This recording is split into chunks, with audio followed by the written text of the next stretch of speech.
In today's world, fraught with challenges and uncertainties, there's a danger that Carl Jung warned about: the risk of realizing one day that a significant portion of your life has passed you by. In an era where anxiety disorders and depression have become widespread, psychotropic medications often serve as the primary means of combating these ailments.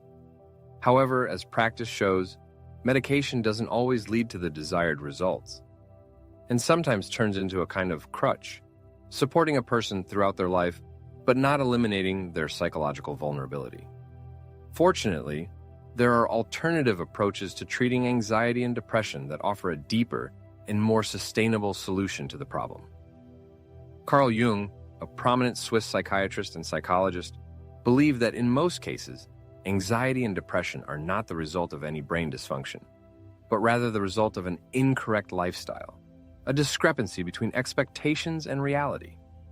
Therefore, according to Jung, the first step toward healing should not be the prescription of drugs, but a deep psychological understanding, an awareness of what to expect from life, and an understanding of what needs to be changed in oneself and one's environment. Jung noted that many people tend to believe that life should be easy and carefree, suffering minimized, and any difficulties avoided. Carl Jung, known for his analytical approach, did not hesitate to tell his patients the truth about life, emphasizing that it is full of challenges and that serenity is not an integral part of it. As he himself noted in his writings, there is unlikely to ever be a universal remedy for all of life's troubles. Moreover, difficulties are necessary for a person to maintain mental health, and only their excessive amount can be a problem.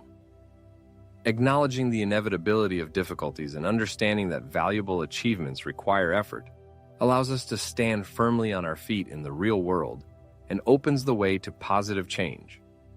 When we accept the fact that life is not always easy, we realize that only a developed character gives us a chance to live a decent life. Otherwise, remaining captive to the illusion of the ease of being, we lose the motivation to work on ourselves, naively believing that everything will improve by itself over time. As the wise saying goes, life is an eternal struggle, and if it were not so, existence would lose its meaning. Carl Jung's contribution to psychology is difficult to overestimate. And one of the cornerstones of his approach was the belief that the key to healing lies not in endlessly digging into the past, but in recognizing and solving problems that exist here and now. Often, people delude themselves into thinking that only by thoroughly understanding the causes of their current state will they be able to move from a dead center and begin a full life. However, Jung saw in excessive enthusiasm for the past nothing more than a skillful maneuver to evade pressing tasks, from the need to face the challenges that the present poses to us.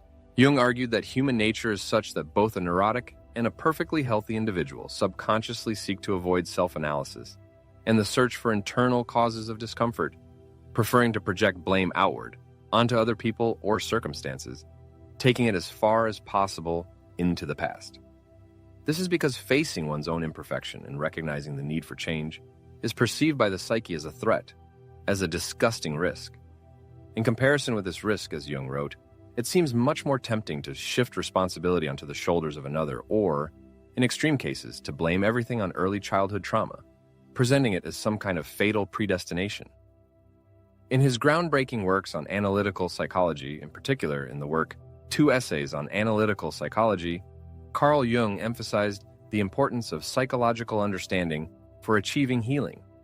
He called on his patients to take a courageous step, to look in the face of what he called the shadow. Jung argued that the first requirement of any thorough psychological method is that the consciousness confront its shadow, as he wrote in Mysterium Coniunctionis. The term shadow in Jungian psychology refers to those aspects of our personality that we shamefully deny and displace into the depths of the unconscious. These can be character traits, actions, or desires that we consider unacceptable, undesirable, or even disgusting. In other words, the shadow is that part of us that we carefully hide from others and even from ourselves, fearing condemnation and rejection. As Jung noted in Psychology and Religion, there can be no doubt that man is, on the whole, less good than he imagines himself or wants to be. Everyone carries a shadow, and the less it is embodied in the conscious life of the individual, the blacker and denser it becomes. According to Jung, confronting the shadow self plays a crucial role in personal transformation, and for good reason. Above all, denying the unsightly aspects of one's own self is of no benefit, but only leads to a loss of control over their unpredictable manifestation. Otherwise, by acknowledging the presence of certain shortcomings, a person gains the opportunity to curb their destructive influence and minimize the damage they inflict in everyday life. As Jung figuratively put it, everything within the sphere of the conscious is liable to correction, but everything that slips away into the unconscious is withdrawn from correction, and that which grows in the dark is exposed to ever greater degradation. Fortunately, nature arranged that what is unconscious should sooner or later force its way into consciousness and lead to a serious upset. Carl Jung, Mysterium Coniunctionis. However, the shadow holds not only weaknesses.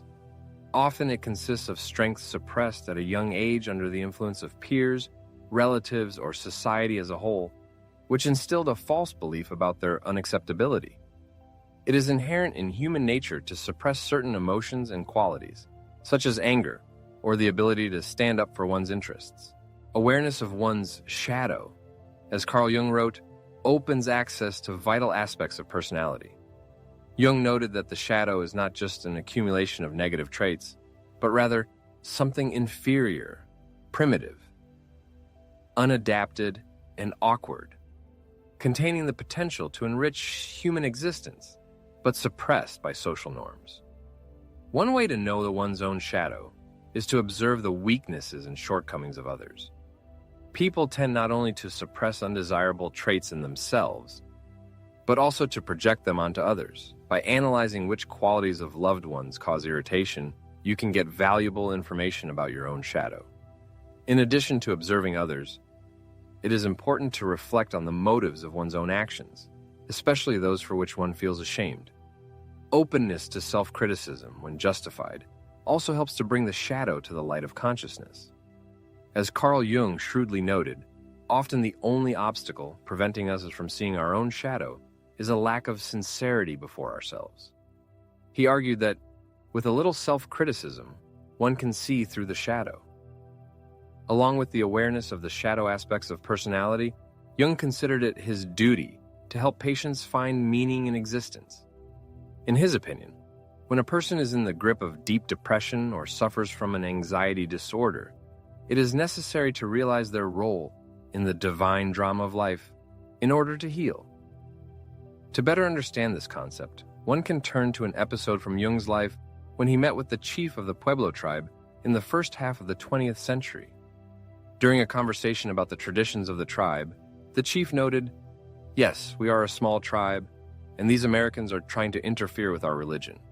They should not do this, for we are the sons of the Father, the Son. He who walks there," pointing at the sun, "is our Father. We are obliged to help him rise above the horizon and move across the sky every day. And we do this not only for ourselves, but also for America, for the whole world." Carl Jung realized that his statements about the importance of symbolic life might seem wild and outdated to modern man.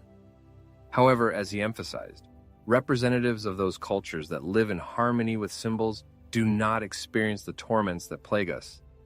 They are not tormented by neuroses, not tormented by anxiety disorders, not oppressed by depression. They do not resort to daily medication and do not exhaust themselves with harmful addictions.